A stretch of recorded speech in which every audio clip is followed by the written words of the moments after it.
आपको लिए चलते हैं मध्य प्रदेश की राजधानी भोपाल, जहां पर सीएम डॉक्टर मोहन यादव लोगों को संबोधित कर रहे हैं। क्या कह रहे हैं आपको सुनवाते हैं।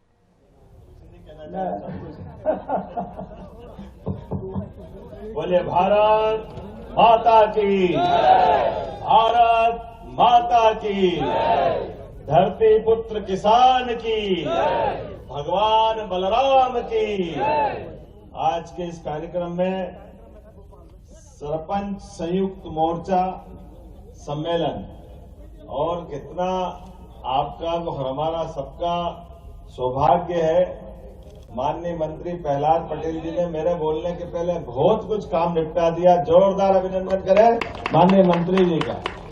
कई सारे आपके विषयों को लेकर के और उससे सुखद बात इस मंच पर मौजूद अखिल भारतीय अध्यक्ष माननीय अशोक यादव जी का धन्यवाद करें। उनने उनके बोलने का समय भी मुझे दिया है, मैं आपका भी आभारी हूं। माननीय महेंद्र सिंह जी यादव उपाध्यक्ष, आपका भी आभारी हूं। जरा ताली बजाओ तो दिल खोल के बजाओ भाई।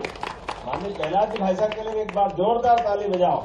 मंत्री जी ने आपकी सारी विषयों को लेकर के जो चिंता पाली, और अभी ये सत्र खत्म नहीं हुआ है। केवल मैं बीच में जरूर खड़ा हुआ हूं क्योंकि मुझे केवड़िया दिल्ली ऐसे निकलना। हमने कहा अगर इतने दूर दूर से हमारे पूरे मंच के लिए एक बार जोरदार अभिनंदन। अशोक सिंह सेंगर जी, राजवीर सिंह तोमर जी, गोपाल सिंह पंवार जी, अनूप सिंह बघेल जी, राम प्रसाद चौधरी जी, जालम सिंह पटेल जी, देवेंद्र चौधरी जी। अब जो नाम बच जाए तो लिखने वाले की गलती मेरे पास नहीं है, सारे नाम पढ़ दिए। ये हमारे सबके लिए है। एक बार पूरे मंच के लिए जोरदार अभिनंदन कर दें। त्रिस्तरीय पंचायत संयुक्त मोर्चे के इस सम्मेलन में सच में अलग अलग संगठन आते तो कंफ्यूजन पैदा होता है। बड़ा मुश्किल जाता है किसकी बात माने किसकी नहीं माने। बात तो सबकी घूम घाम के अपने अधिकार संपन्न बनाने की होती है, लेकिन घर में सब्जी पूड़ी भी बनती है, पराठे का मजा अलग आता है, दाल बाटी का आनंद अलग आता है। बात तो वही है, जाना तो भोजन में ही, लेकिन अपने अपने तरीके। लेकिन हर त्योहार का मजा है, हर एक बार त्योहार जिससे जो मनता है उसका आनंद अलग आता है। और जब भोपाल में आओ तो संयुक्त बात करके आओ तो उसका अन्नकूट का मजा आता है। जोरदार अभिनंदन करें। दिवाली अभी अभी गई, 56 पकवान एक साथ आनंद लेने के लिए। मैं आज के इस अवसर पर जब आपसे बात करने के लिए खड़ा हूं तो यशस्वी प्रधानमंत्री श्रीमान नरेंद्र मोदी जी का जोरदार अभिनंदन। माननीय मोदी जी का, जिनके नेतृत्व में पूरे देश के अंदर सभी क्षेत्रों में समान रूप से प्रगति होते हुए, लेकिन हमें कल की बीती घटना को भी भूलना नहीं। हमारे देश की बनने वाली प्रगति, बढ़ने वाले कदम दुनिया के अंदर अलग प्रकार से निकल रहे हैं। ऐसे में दुश्मन भी पता नहीं कितने कितने प्रकार से। तो मैं अभी तो कल की घटना को माननीय गृह मंत्री जी उस पर विस्तार से बात कहेंगे। हमारे घर में होने वाली ऐसी कोई भी आपदा वो सच में हमको कष्टकारी। 2 मिनट के लिए खड़े होकर के हम मौन कर दें। कल जो घटना में किसी भी कारण से हमारे बीच से गए, ऐसे सभी हमारे अपने बंधुओं के लिए मैं बाबा महाकाल से कामना करता हूं 2 मिनट का हम मौन करके अपनी बात कहेंगे।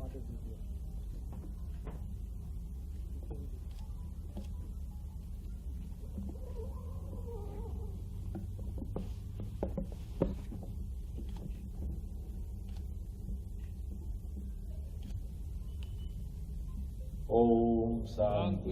बैठ जाए। हमारी अपनी ऐसी रोजमर्रा की गतिविधियों में इतना बड़ा देश, और इस बड़े देश के अंदर यशस्वी प्रधानमंत्री ने 10-11 साल में कितने प्रकार से कितनी सारी चीजों की चिंता की। इसलिए हमारे देश के यशस्वी प्रधानमंत्री पे हमको भरोसा है, माननीय गृह मंत्री पे भरोसा है। जब लाल सलाम को आखिरी सलाम हो रहा तो ये लगेंगे कहा जो भी होंगे सब ठिकाने लगेंगे, ये पक्का भरोसा पूरे देश को।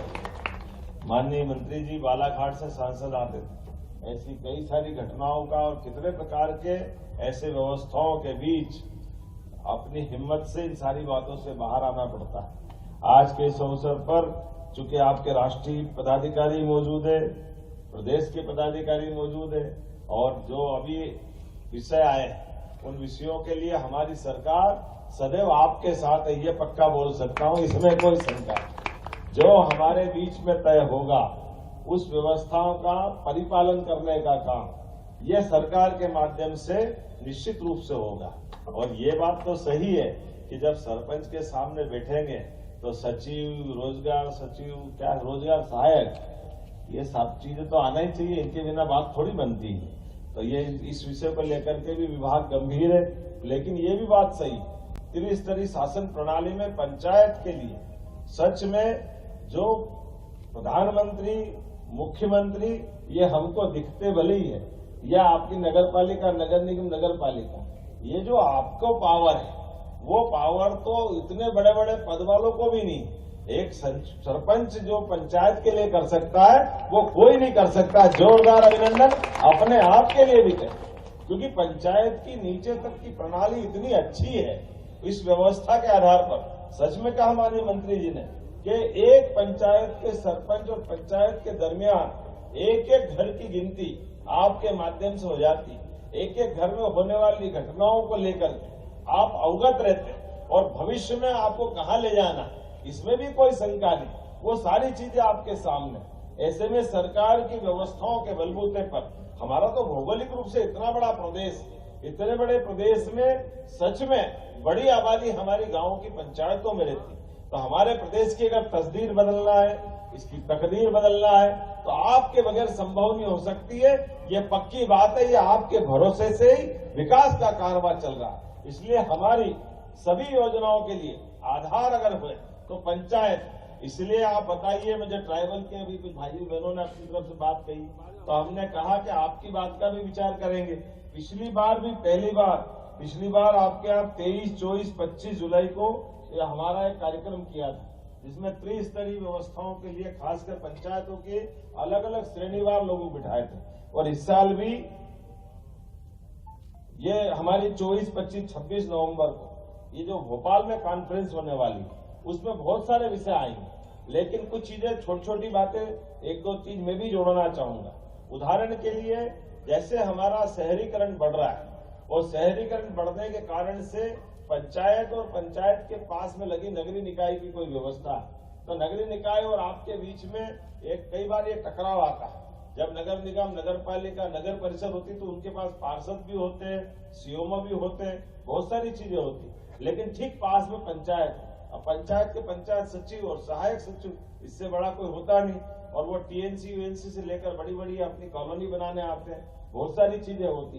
तो ऐसा कोई समाधान निकले कि हमारी पंचायत भी जिंदा रहे और वो विकास का काम भी बंद नहीं हो, इसका मैकेनिज्म बनाने की जरूरत है। इसके आधार पर भी हम अपने बड़े शहरों के साथ, लेकिन जो पंचायतें ऑटोनोमस है, जिन पंचायतों को अपने काम करना, तो मैं आज ये भी देखता हूँ सियासत विदिशा में उदाहरण बना कि हमारी आवासीय व्यवस्था में पंचायत भी अपना रोल अदा करे कि आपकी खुद की प्लानिंग से अपना नया गांव बसे, क्या परेशानी है उसमें, उन कामों को भी किया जा सकता है, लेकिन विभाग के दरमियान उसको कैसे करें ताकि कठिनाई नहीं आए। जैसे बीच बीच में कोई ने खड़े होकर बोला ना कि कार्रवाई हो जाती है, एफआईआर हो जाती है, ये जो कठिनाई है मैं मान के चलता हूँ, ये पक्की बात आपको गारंटी दे सकता हूँ। अच्छा काम करो, सच्चा काम करो, सरकार आपके साथ आने वाली, कोई कठिनाई आपको नहीं आने वाली है, ये पक्की बात।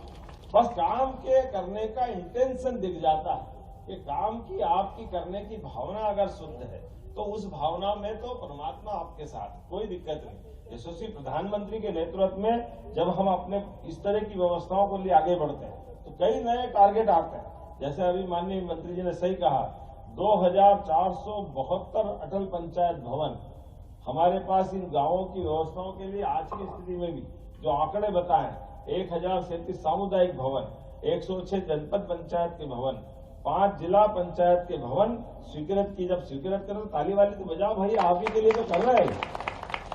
मैं समझता हूं कि मैं बोलता हूं तो भूल ही जाते हैं काहे के लिए बोल रहे हैं, यह आप ही के लिए बोला जा रहा है। यह हमारा सौभाग्य भी है कि जब इतने बड़े काम आपको मिलने जा रहा है। ऐसे में शांति धाम की बात भी बहुत पवित्रता के साथ आई।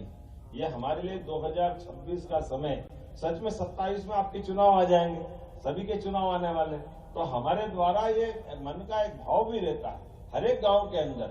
हमने तय किया कि हर हालत में शांति धाम के लिए जो राशि चाहिएगी और यह अतिक्रमण हटाने से लेकर जो भी कठिनाई उसका समाधान करने के लिए निश्चित रूप से कलेक्टर्स के माध्यम से सारा प्रशासन आपके साथ रहने वाला है। इस टारगेट पे हमको आगे बढ़ना है। तो ये बड़ा पवित्र काम है। हमारे अपने गांवों के अंदर सब कुछ है और आखिरी में जो शांति धाम की एक आवश्यकता होती, इसमें कोई अमर नहीं, जो आया सब जाने वाला। लेकिन आने और जाने वाले क्रम में आप देखते हो जो गांव के पंचायत के अंदर इस कठिनाई का आपने समाधान अगर निकाल दिया तो पूरे गांव के लिए और गांव वालों की निगाह में आपका एक अलग प्रकार का मान सम्मान बन जाता है। पंचायत को एक अलग निगाह से देखते हैं। कई सारे लोग जिनको रोजमर्रा काम नहीं पड़ता, लेकिन ऐसे कामों को लेकर एक अलग आनंद आता है। हमारी सरकार रोजगार आधारित भी बहुत काम कर रही है, इसलिए रोजगारों को लेकर भी हम बहुत गंभीर है। पंचायतों के माध्यम से भी भविष्य में हमारे कुटीर उद्योग, लघु उद्योग, रोजगार आधारित उद्योग, सभी प्रकार के कामों को लेकर के लंबी प्लानिंग से हम काम कर रहे हैं। और आने वाले समय में तो ये कृषि वर्ष हम घोषित करने वाले हैं 2026 का कृषि आधारित वर्ष। ये इस वर्ष का रोजगार और उद्योग वर्ष था, अगला साल कृषि आधारित उद्योग का। तो आपकी पंचायतों के अंदर भी कृषि आधारित उद्योग कैसे लगे, उनमें लोगों को रोजगार कैसे मिले। और ये कई बार, वैसे तो अधिकांश जगह हमने चिन्हित की है, लेकिन फिर भी कई बार हमारी फसलों को लेकर के, खासकर सब्जी और इस टाइप की फसल जो नुकसान में जाती है, वो सारे उद्योग लगाने के लिए सरकार के माध्यम से, आपके माध्यम से हम वो उद्योग भी लगाने वाले हैं कि टमाटर ज्यादा हो गया तो टमाटर फेंकने की जरूरत क्यों पड़ना चाहिए, टमाटर का पाउडर बन जाएगा।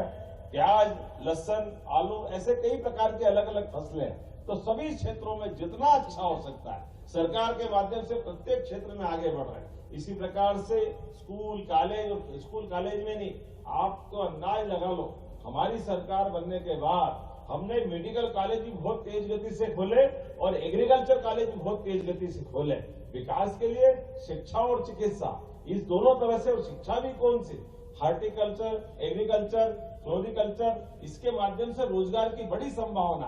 अब हमारे अपने विकास के इस क्रम में लंबे समय तक चलने के लिए जब आज आपसे बात कर रहे हैं तो आखिरी बात तो नहीं है, लेकिन त्योहार तो खूब आनंद से मनना चाहिए कि नहीं मनना चाहिए। तो जहां जहां हमने ये भी आप भी जरा माननीय मंत्री जी के माध्यम से मंगा लेना, हमारे भगवान राम के, भगवान कृष्ण के या धार्मिक महत्व के ऐसे कौन कौन से स्थान हैं जो चिन्हित होने से बचे, उनको भी तीर्थ हमारी सरकार बनाने जा रही है। जोरदार अभिनंदन करें। वो स्थान भी आप बताना।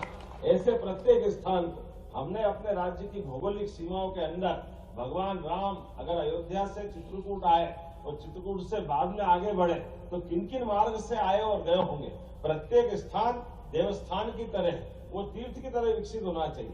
ऐसे ही मथुरा वाले, अलीगढ़ वाले बैठे राष्ट्रीय अध्यक्ष जी, जोरदार ताली बजाओ। हमने इनके गोपाल कृष्ण कन्हैया के लिए भी योजना बनाई। हमने प्लान बनाया है कि मथुरा से भगवान कृष्ण कंस को मारने के बाद शिक्षा ग्रहण करने आए तो मथुरा से आने का रास्ता कौन सा, और यहाँ से द्वारका जाने का, नरकासुर को मारने के असम जाने का, हर बार मध्य प्रदेश है तो उत्तर, दक्षिण, पूर्व, पश्चिम, कई बार भगवान कृष्ण मध्य प्रदेश से गुजरे होंगे।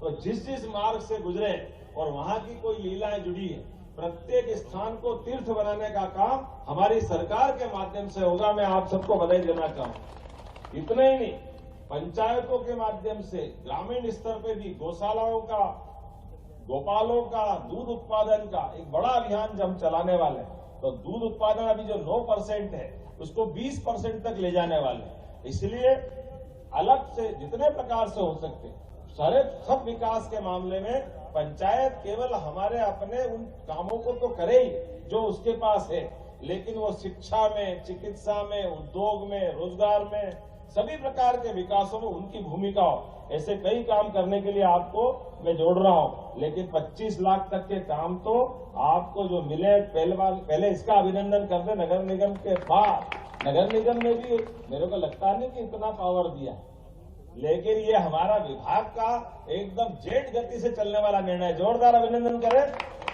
बड़ा आश्चर्य लगता सुन के लोगों को, लेकिन हमने कहा कोई बात नहीं, हमारे लोगों को ये पैसा, क्योंकि नगर निगम, नगर पालिका जिनको पावर, बहन जी बैठो तो सही, हमको मालूम है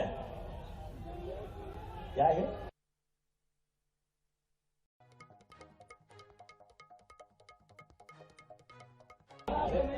एक मिनट भाई जरा।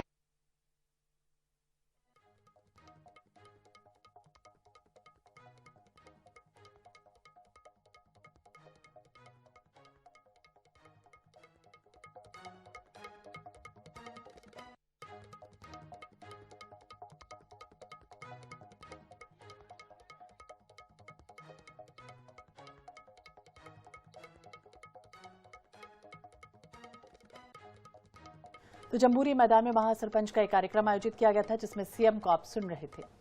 और इसके साथ ही खबर दोपहर में आज के लिए फिलहाल इतना ही। हम दोनों को दीजिए इजाजत। नमस्कार।